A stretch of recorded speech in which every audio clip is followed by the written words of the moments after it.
어쨌든 한반도 문제, 코리안 퀘스천이라는 게 유엔 총회 의제가 돼서 매년 토의를 했어요. 1954년, 그러니까 한국 전쟁이 끝나고 1975년까지 한 20년간을 한반도 문제를 가지고 유엔 총회에서 매년 토의를 했습니다. 상정을 했어요. 거의 자동 상정이죠.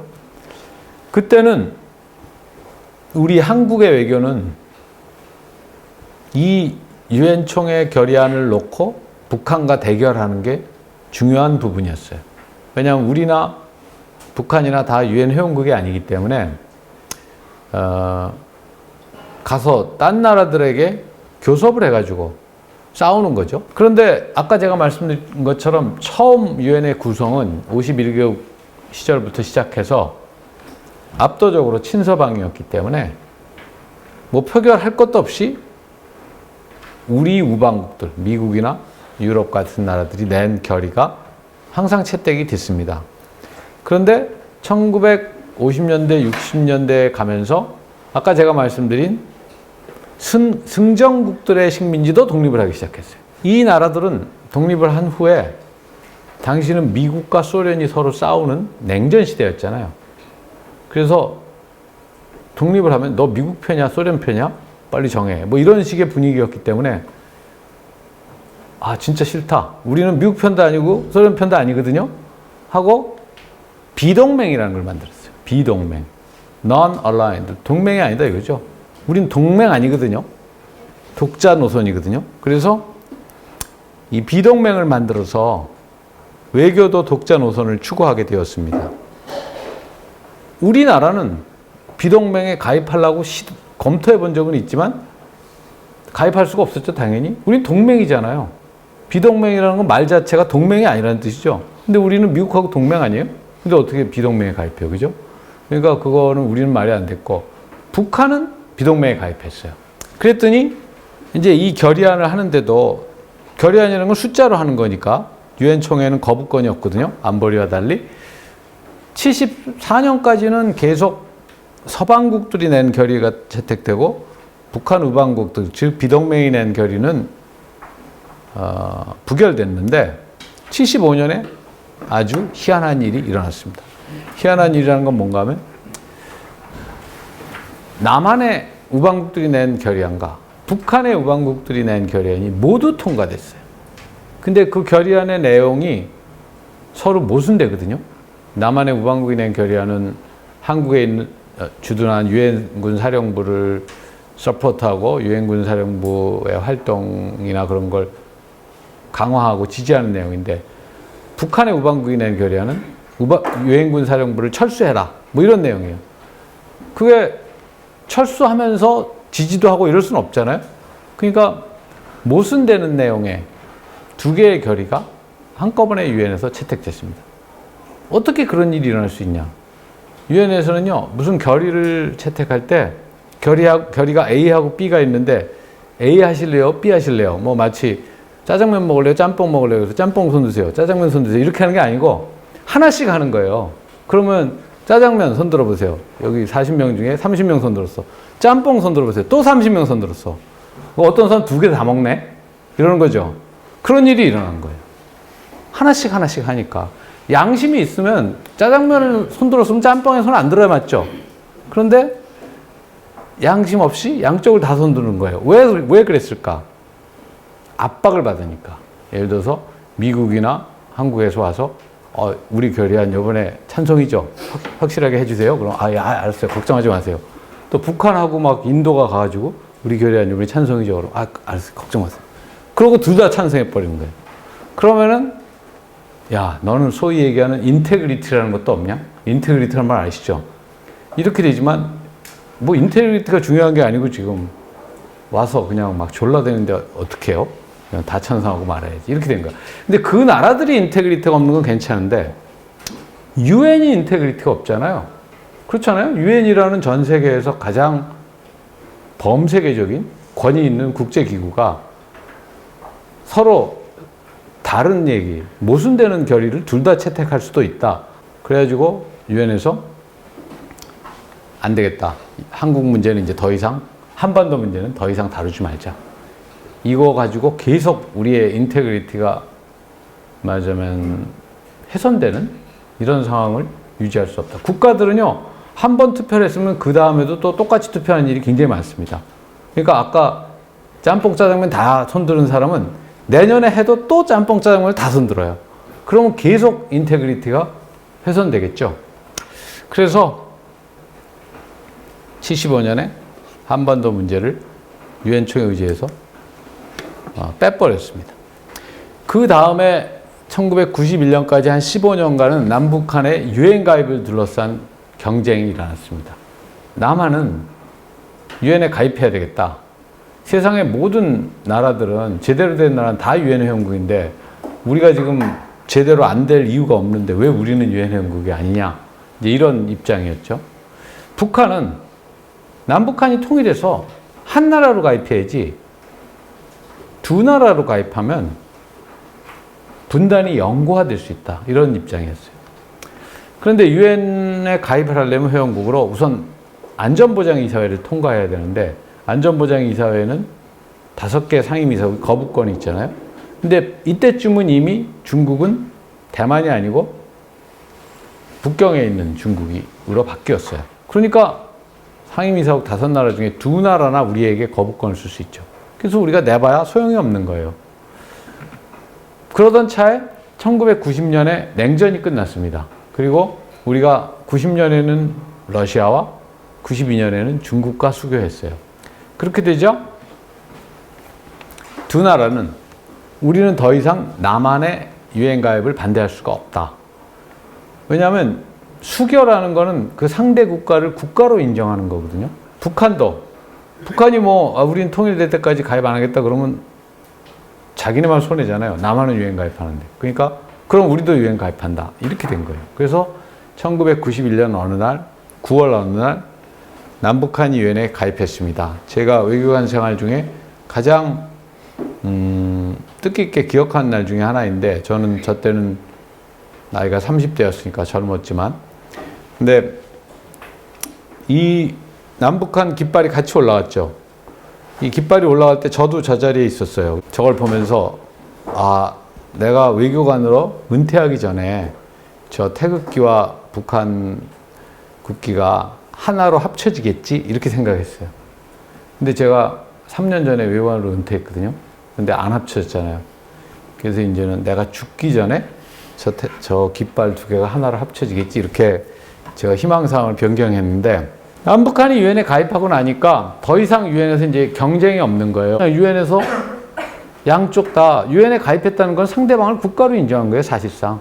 그래서 오늘날 우리 헌법에 대한민국의 영토는 한반도 다 우리 영토고 그 부속도서란다 이렇게 되어 있으니까 북한도 우리 영토 아니에요? 이러는 분인데 그 헌법으로는 그래요. 그렇지만 유엔에 가입했을 때 우리는 이미 북한을 국제적으로는 국가로 인정한 겁니다.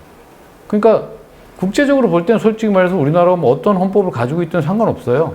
그냥 국제적으로는 북한이 국제적으로 어떤 역할을 하고 어떤 태도를 취하느냐가 의미가 있을 뿐이지, 우리 국내법이 어쨌든 그거는 국제적으로는 상관없는 얘기예요. 유엔 내에서는 이제는 한반도 문제는 없어졌지만 북한 문제만이 있습니다. 핵 문제, 인권 문제, 그리고 북한에 대한 인도적 지원 문제. 유엔 의제에 올라가 있는 북한 문제가 이 3가지다, 이 말이죠. 한 가지씩 볼까요? 북핵 문제는 북한은 여태까지 6번 핵실험을 했습니다. 우리가 작년부터 평화 무드로 돌아서서 북한이 도대체 언제 핵실험을 했나 하고 까마득한 옛날 같지만 2년밖에 안 돼요. 2017년 9월에 마지막 핵실험했죠. 2017년 9월에 마지막 핵실험을 한 거는, 요즘은 핵실험은 다 지하 핵실험이거든요. 지상에서 핵실험을 한 나라는 제가 알기엔 1980년 이후에는 없어요. 80년대 이후에. 그 전에는 온갖 군데서 핵실험을 다 했습니다. 지상에서도 하고 우주에서도 하고 바닷속에서도 터뜨려보고. 그럼 여러분들이 바닷속에서 왜 터뜨려봐요? 괜히 물고기 죽일 일 있나? 물고기 많이 죽었겠죠? 바다에서 터뜨리면 당연히. 바다에서 왜 터뜨려 봤냐? 바다에서 터뜨리면 예를 들어서 잠수함이나 배에 어떤 파괴력이 있는지 그런 걸 보려고. 바다 속에서는 사실 많이 안 터뜨렸어요. 또 아주 높은 상공, 한 50km 넘는 상공에서 터뜨려 봤어요. 그건 왜 그런가 하면 핵무기가 터지면은 Electromagnetic Pulse라는 게 있어요. EMP. Electromagnetic Pulse라는 게 막 쉽게 얘기하면 전자파 같은 게 막 나와서 우리가 사용하는 전자기기 이런 게 다 마비돼 버리는 거예요. 그래서 그것도 무기로 쓸 수 있기 때문에 그거를 예를 들어서 미국이 뭐 네바다 상공에서 터뜨리면 미국 사람들 쓰는데 다 뭐가 마비되겠죠. 그러니까 태평양 가서 상공에서 터뜨려 본 거예요. 그렇게 온갖 군데서 다 핵실험을 했는데 여태까지 핵실험을 제일 많이 한 나라는 미국입니다. 1000번도 넘게 했어요. 그 다음 많이 한 나라가 러시아인데 한 700번 정도 했을 거예요. 그러니까 어느 생각하면 자기는 1000번도 넘게 하고 북한이 지금 6번 핵실험했다고 그렇게 난리야? 이렇게 얘기하실 수도 있죠. 근데 21세기에 들어와서 핵실험을 한 나라는 북한밖에 없어요. 21세기가 되기 전에 마지막 핵실험을 한 나라들이 인도와 파키스탄입니다. 인도와 파키스탄이 각각 한 5번쯤 핵실험을 하고 말았어요. 왜 안 할까? 만약 인도와 파키스탄이 핵무기를 만들어서 미국이나 러시아하고 전쟁을 하려는 거면 계속해야 돼요. 그렇지만 그런 목적으로 핵을 가진 게 아니죠. 그런 나라들. 그냥 핵을 가지고 있으니까 우리 핵 있어. 건드리지 마.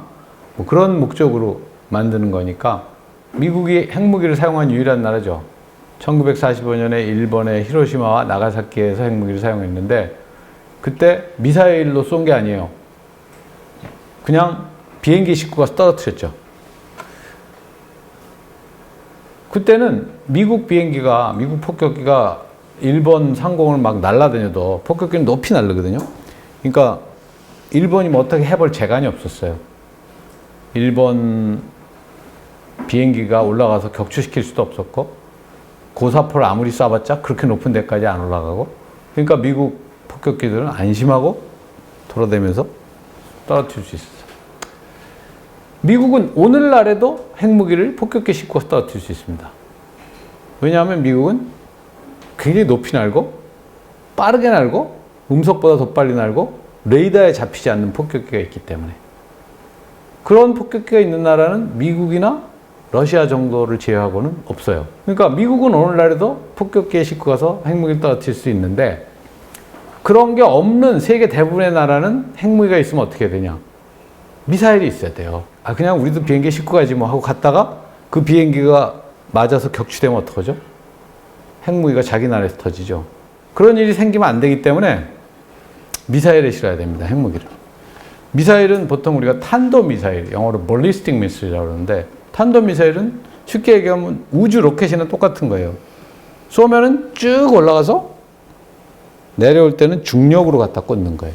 핵물질이라는 게 무거워요. 우라늄이 제 주먹만 하면 100kg쯤 돼요. 100kg이면 얼마나 무거운 거예요? 그죠? 여러분 군대에서 완전 군장하면 몇 킬로예요? 한 20kg? 40kg? 근데 제 주먹만 하면 100kg니까 그게 얼마나 무거운 물질이에요. 그죠? 그래서 핵무기를 작고 가볍게 만드는 거는 엄청난 기술이에요. 인도나 파키스탄이 5번씩 핵실험을 했다는 거는 한 번 터졌으면 두 번째도 터질 텐데 핵무기가 얼마나 비싼데 왜 자꾸 터뜨려요? 두 번째, 세 번째, 네 번째는 작고 가볍게 만들어도 터지는지 파괴력이 있는지 그걸 보려고 하는 거예요. 그래서 작고 가볍게 만들었는데도 터진다, 파괴력이 있다. 그럼 된 거예요. 왜냐하면 그걸 실을 수 있으니까 미사일에. 단거리 미사일에 핵무기를 실으려면 아주 작고 가벼워야 되겠다 하는 건 상식적으로 생각해도 금방 이해가 되죠. 그렇게 작고 가볍게 만들 수 있는 나라는 미국이나 러시아 이외에는 없는 것 같아요. 제 생각에. 어떤 나라도 정확하게 자기네 능력을 얘기하지는 않는데 지금 공식적으로 핵을 가진 나라는 5나라밖에 없잖아요. 북한은 중거리에 실을 정도의 핵무기는 만드는 것 같아요. 중거리는 중거리는 보통 500km부터 시작해서 한 5,000km까지를 커버하는 걸 중거리라고 그러거든요. 그러니까 일본 상공을 넘어가게 쏘면 중거리예요. 중거리는 무거운 걸 실을 수 있습니다. 단거리보다. 근데 여러분이 그러면 장거리는 더 무거운 거 싣겠네요? 그러는데 아니요. 장거리가 더 무거운 거 싣는 거 아니에요. 왜 아니냐? 장거리는 보통 3단 로켓이거든요. 1단하고 2단은 마지막 단을 올리는데 다 써버려요. 10,000km를 날아가야 되기 때문에 높이 멀리 날아야 되잖아요. 그러니까 마지막 10,000km를 날아가는 마지막 남은 거는 작아요. 그래서 거기에 실으려면 역시 가벼워야 돼요. 그래서 북한이 장거리 미사일 실험했잖아요. 2017년 11월에 마지막으로. 그래서 트럼프 대통령이 열받아가지고 막 무슨 어떻게 한다고 그랬죠? 뭐 불을 맛보게 해주고 Fire and Fury 막 이러고 그랬잖아요. 근데 북한이 2017년에 미사일 많이 쏠 때요. 중거리 미사일이 이렇게 날아가야 되는데 그렇게 실험을 안 하고 이렇게 쏜 거예요. 계속 이렇게. 그래서 우리 국방부에서 처음에는 실패한 것 같다 그랬어요. 그럼 이게 이렇게 날아가야 되는 미사일이 이렇게 날아가니까. 그런데 나중에 보니까 계속 그렇게 몇 번을 쏘니까 이게 실패한 게 아니구나. 일부러 그렇게 실험하는구나 하는 걸 아는 거예요. 왜 그랬을까요? 일본이나 한국을 쏘려는 거죠. 그런데 그러면 왜 중거리 미사일을 가지고 제대로 안 날아가게 쏘고 이렇게 쏠까요? 중거리 미사일에 밖에 아직 실을 수가 없으니까. 그러면은 북한은 핵무기는 중거리 미사일 밖에 못 싣는데 만약 일본이나 남한을 공격하려고 그러면 어떻게 해야 돼요? 이 미사일을 제대로 쏘면 안 되겠죠. 제대로 쏘면 중거리 미사일은 일본을 넘어가 버려요. 그럼 어떻게 쏴야 되겠어요? 제대로는 아니지만 높이 쏴서 바로 떨어지게 이렇게 쏴봐야 되겠죠. 그죠? 그러니까 그게 실패한 게 아니고 실험한 거죠.